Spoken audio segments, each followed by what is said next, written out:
kita akan menelisik uraian dari Katibul Khalifah. Jadi sekretaris Khalifah Abdul Qadir Hasan Baraja, pimpinan Khilafatul Muslimin. Ada beberapa manipulasi yang harus kita luruskan dari perkataan orang ini. Yang pertama, dia mengatakan bahwasanya kekhalifahan itu berdasarkan Al-Quran dan Sunnah. Allah Subhanahu wa ta'ala mengutus Rasulnya, maka kepemimpinan itu disebut dengan kepemimpinan nubuwah. Setelah nubuwah adalah kekhalifahan. Begitu seterusnya. Nah, inilah yang saya sebut dengan manipulatif.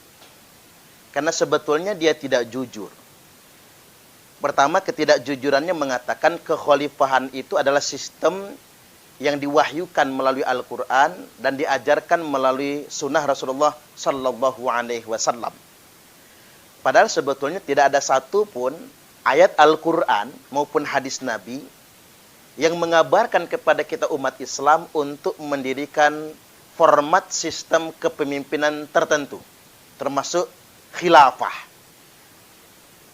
Tidak ada satupun dalilnya dalam Al-Quran dan Sunnah untuk yang memerintahkan untuk menegakkan khilafah. Nah, ini manipulasi yang pertama. Mereka menjustifikasi khilafah yang sedang mereka perjuangkan adalah perintah Allah dan Rasulnya di dalam Al-Quran dan Sunnah. Padahal tidak ada. Diancam azab di akhirat. Sistem khilafah itu lahir daripada ini, dua ajaran ini. Datangnya dari Allah Subhanahu wa taala dengan mengutus Rasulullah membawa petunjuk dan membawa sistemnya, yaitu sistem nubuwah tadi. Setelah sistem nubuwah yang dipimpin oleh Nabi, maka sistem berikutnya adalah sistem kekhalifahan yang dipimpin oleh khalifah. Maka khalifah itu adalah pemimpin orang-orang yang beriman.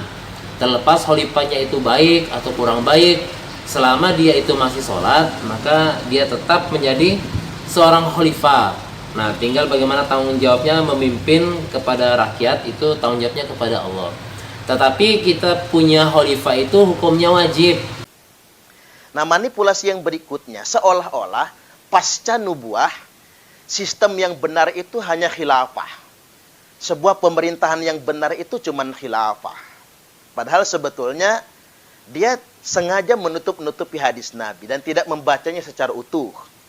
Rasulullah Sallallahu Alaihi Wasallam telah bersabda, Al-khilafatu fi ummati 30 sanah. Kekhilafahan di tengah-tengah umatku, kata Nabi, hanya berlangsung 30 tahun lamanya. Mengapa disebut dengan khilafah? Yakni khulafa'ur rasyidin, para pemimpin pengganti Nabi. Mereka memimpin umat alamin hajin nubuwah dengan metode sifat-sifat kenabian, karena mereka adalah para sahabat Nabi. Abu Bakar, Umar, Utsman, Ali radhiyallahu anhum. Beliau memimpin dengan metode Nabi. Dan ini hanya berlangsung selama 30 tahun lamanya.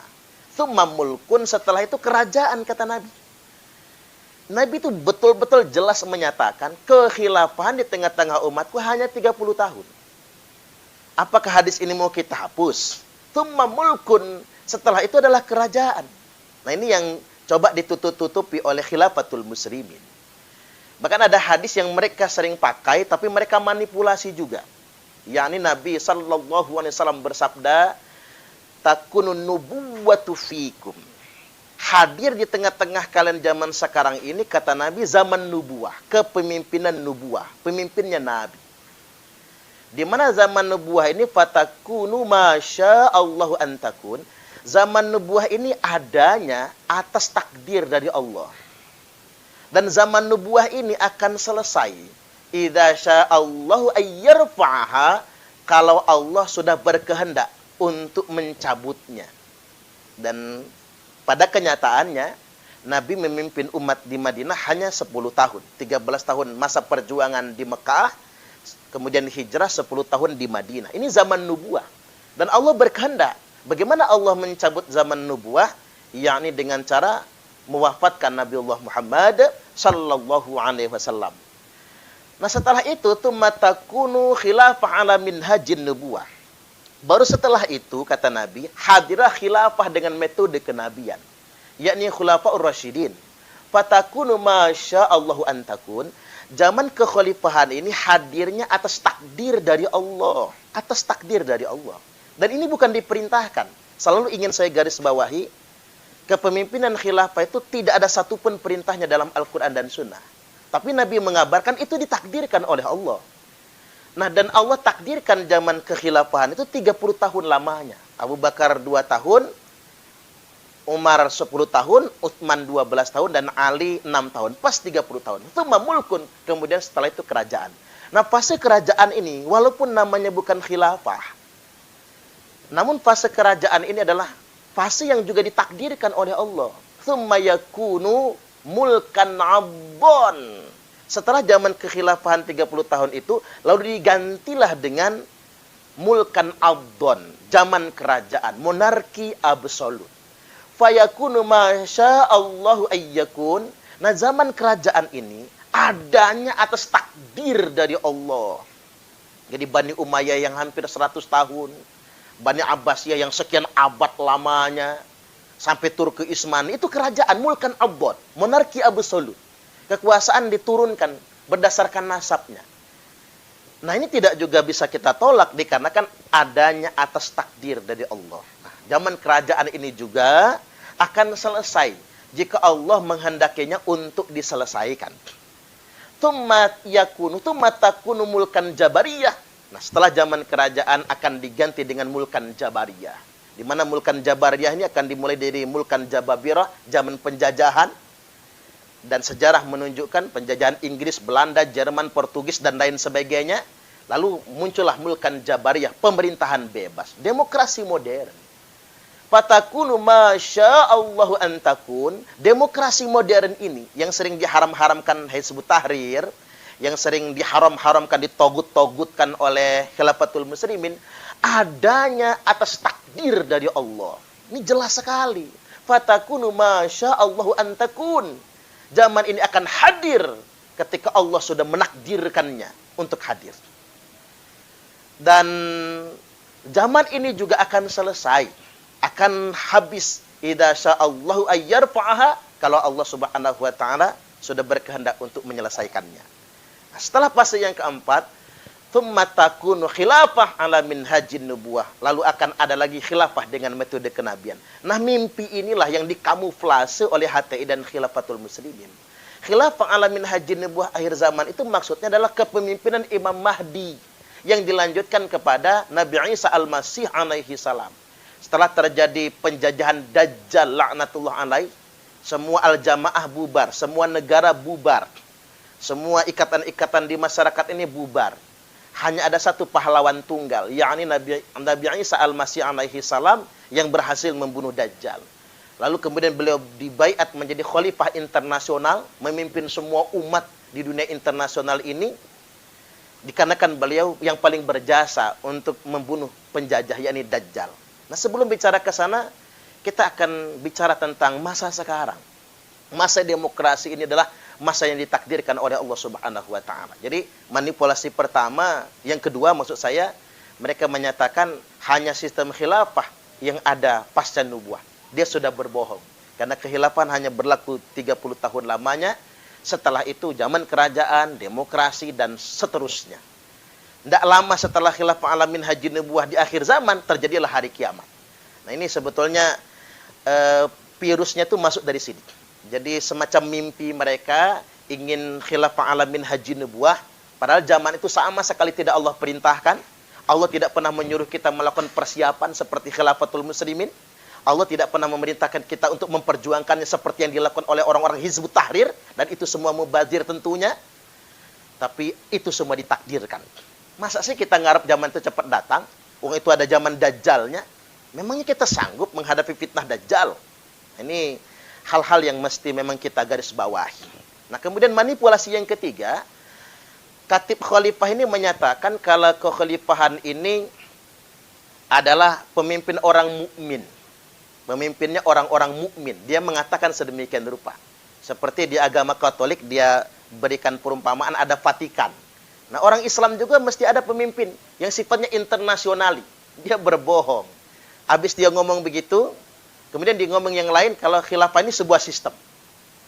Sebuah sistem pemerintahan internasional, berarti kan ini politik, kekuasaan. Dan warga khilafah itu non-muslim, orang muslim maupun non-muslim. Nah kan ini ada ambigu.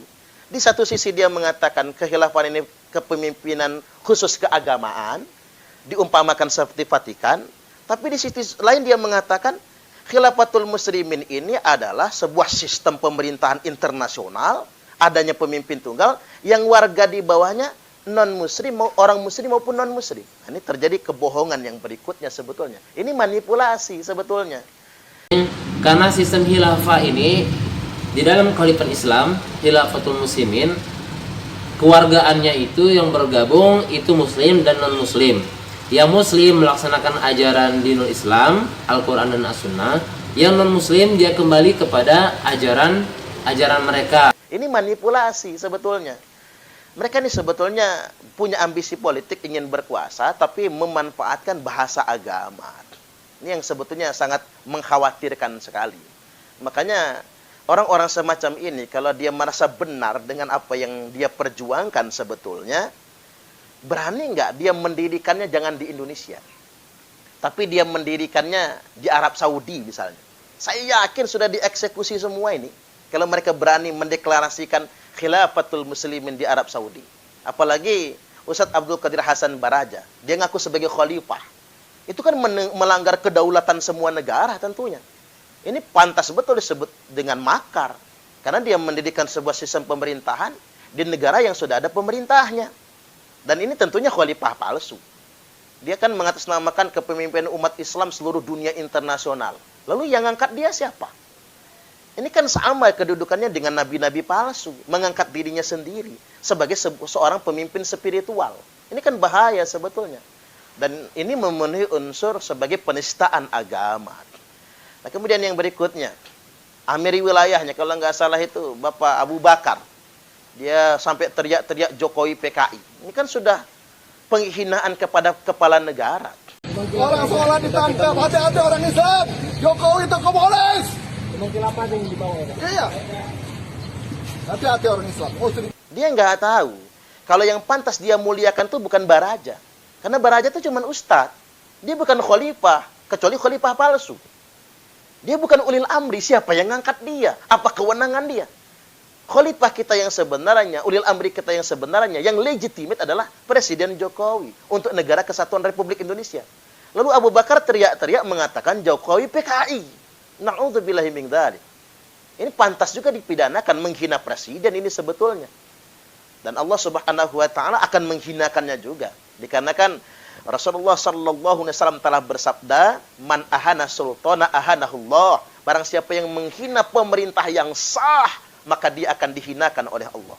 Maka saya kasih warning itu buat orang-orang yang haters ya, pembenci presiden maupun wakil presiden, pembenci Pak Jokowi maupun pembenci Pak Kiai Ma'ruf Amin, para haters yang sering melontarkan hinaan-hinaan, waktu akan membuktikan. Kan ini sabda Nabi. Orang yang menghina rajanya, menghina sultannya, menghina penguasanya yang sah, menghina presiden yang legitimate, cepat atau lambat, enggak sekarang nanti, pasti akan terbukti. Ahanahullah, dia akan dihinakan oleh Allah.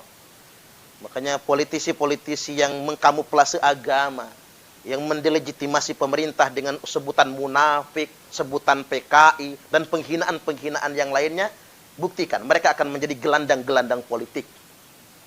Mereka akan menggelandang, tak lebih menjadi kelompok pecundang. Tak habis-habisnya mereka menghinakan kepala negara, pemimpin kita, ulil amri kita, dengan sebutan munafik, komunis, dan lain sebagainya.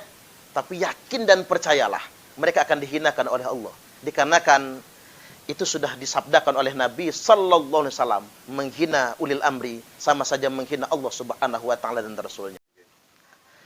Dan ini ada pengakuan menarik dari warga bahwasanya rumahnya bertetanggaan dengan kemas'ulan khilafatul muslimin, di mana mereka sempat resisten dengan kelompok khilafatul muslimin, bahkan hampir terjadi benturan antara masyarakat dengan orang-orang khilafatul muslimin. menurut kesaksian yang bersangkutan, Khilafatul Muslimin ini anti Pancasila, anti simbol-simbol negara termasuk burung Garuda, sampai-sampai di buku anaknya tidak boleh ada gambar burung Garuda. Cuman kalau urusan duit, karena di duit itu ada gambar burung Garuda, mereka terpaksa menggunakan uang tersebut. Kemudian juga yang mengejutkan sebetulnya, ternyata kelompok Khilafatul Muslimin ini hampir menguasai masjid mereka. Dan masyarakat berusaha untuk resisten agar Khilafatul Muslimin tidak menguasai masjid tersebut. Ditambah lagi yang paling mengejutkan bahwasanya ada oknum kepala dusun. Jadi aparat lingkungan setempat yang mendukung Khilafatul Muslimin. Seolah-olah tidak berpihak dengan warga sekitar. Bahkan oknum kadus ini mengklaim bahwasanya pengajian Khilafatul Muslimin ini bagus. Dan dia sudah 30 kali ikut pengajian Khilafatul Muslimin ini. Ini menunjukkan bahwasanya ada kemungkinan besar oknum-oknum aparat lingkungan sudah terlibat di Khilafatul Muslimin, atau mungkin Khilafatul Muslimin telah memanfaatkan mereka semua. Coba kita perhatikan argumentasinya. Assalamualaikum Bang. Ini sekedar ngasih informasi tentang masalah Khilafatul Muslimin, bahwa di tempat kami ini ada kantor perwakilan cabangnya, dan kami sering bersinggungan dengan mereka. Mereka itu kalau 17 Agustus nggak pernah mau pasang bendera merah putih. Terus mereka juga nggak mau namanya ada gambar Pancasila. Terbukti kalau mereka beli sampul buku untuk anak-anak mereka, itu mereka nggak mau ada gambar Pancasilanya, harus yang gambar lain ataupun polos. Cuma herannya, kalau mereka itu ada uang yang gambar Pancasilanya di setiap uang itu, mereka mau ambil itu karena mungkin kepepet. Terus sama mereka ada setiap minggunya pelatihan bela diri. Bela diri ini hanya khusus untuk mereka. Entah untuk apa. Warga sekitar yang tidak ikut Khilafatul Muslimin tidak pernah ditawarkan ataupun tidak pernah diajak. Untuk masalah bela diri juga pengajian mereka setiap minggu ada itu, tapi tertutup. Mereka tiap ngaji nggak pernah pakai mic. Terus mereka sering pernah mereka mau menguasai masjid, tapi ya mereka nggak bisa, alhamdulillah, karena kami keras. Dan hampir pernah terjadi keributan, sampai mau ngundang dari Karang, katanya mau ribut, mau perang. Ya alhamdulillah nggak terjadi. Ya itu aja, sekedar informasi dari Serdang Tanjung Bintang. Dan satu lagi Bang, pernah mereka berkumpul dari Lampung Selatan, tidur di situ rame, dan kami protes, kenapa kok nggak izin warga sampai bermalam di situ. Ternyata mereka udah izin kepada RT dan Pak Kadusnya. Ternyata Pak Kadus ini juga yang saya dengar-dengar, dia itu sudah ikut khilafah juga, karena ada warga di sini yang beberapa kali diajak ikut pengajian mereka. Pernah waktu itu mau ribut itu, diorang itu sampai ngundang Babinsa. Dan Babinsanya ini ngomong kepada mereka, oh bagus katanya. Saya ini kalau 30 kali udah lebih ikut pengajian mereka, keluar masuk ikut mereka. Nah, jadi mereka didukung. Kalau ada kegiatan-kegiatan, aparat di sini mendukung mereka. Itu aja informasinya dari Serdang Tanjung Bintang. Makasih Bang. Assalamualaikum warahmatullahi wabarakatuh. Saya ingin ingatkan kepada bangsa Indonesia dan segenap kaum muslimin dimanapun Anda berada, dan umumnya bangsa Indonesia yang ingin saya tegaskan, hati-hati. Tiap kali orang berbicara agama, kalau tujuannya untuk kekuasaan, sebetulnya dia sedang memanipulasi dan mendistorsi ajaran agama itu sendiri. Karena agama bukan simbol politik, agama bukan alat politik, agama bukan untuk partai politik, agama bukan warna politik. Tapi agama adalah pedoman moral dalam berperilaku politik. Silakan, Anda dari partai manapun. Kalau Anda muslim, jadilah muslim yang baik. Jangan korupsi. Terserah apa partai Anda. Mau partai merah, partai kuning, partai hijau, partai hitam, partai putih, terserah. Yang penting kalau Anda muslim, jadilah muslim yang baik. Jangan korupsi, jangan khianati rakyat. Itu yang namanya pedoman perilaku berpolitik. Itulah gunanya agama. Yang Kristen menjadilah Kristiani yang baik. Yang Buddha menjadi Buddhislah yang baik. Yang Bali, yang Hindu Bali, yang Hindu jadilah Hindu yang baik. Yang Konghucu menjadilah Konghucu yang baik. Tapi jangan gunakan agama sebagai identitas politik. Klaim-klaim politik. Karena itu sebetulnya manipulasi. Dan Allah tidak akan pernah ridho dengan itu semua. Jadi demikian sebatas nasihat di awal buat kita semua.